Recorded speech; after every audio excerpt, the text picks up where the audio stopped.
seen these. I'm joined now live by Abigail Limuria, the co-founder of WhatsApp Indonesia, a digital media platform that unpacks Indonesian politics, and she's joining us live from Jakarta. Abigail, we've seen these protests from workers, from students. We also saw those huge protests earlier this month in Pati in central Java. Is there a sense that there's growing frustration in Indonesia at the economic situation beyond the benefits that these politicians were receiving? Yeah, absolutely. I think what happened has been a culmination of months of not only economic but also political frustration all over the country.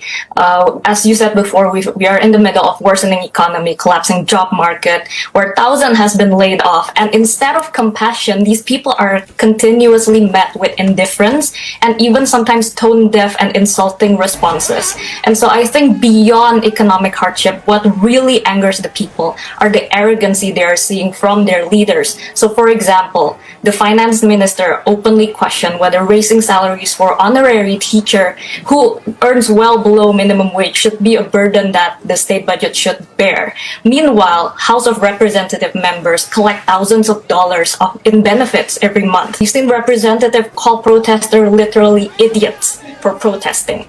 And one member, when confronted with a TV news anchor with the gap between the benefit they're taking with the minimum wage salary that the people earn, they literally said, "Do not compare us to commoners."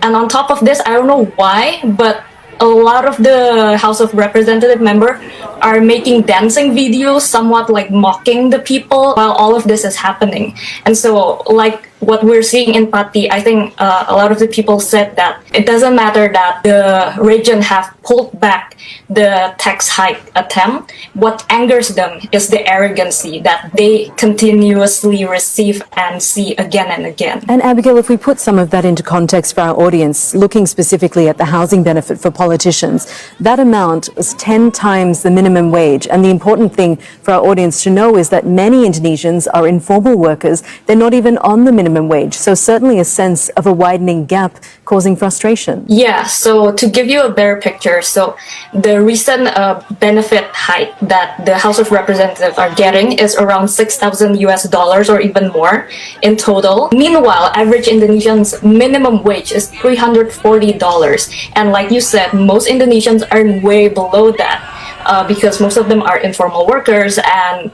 because formal work is very hard to come by recently.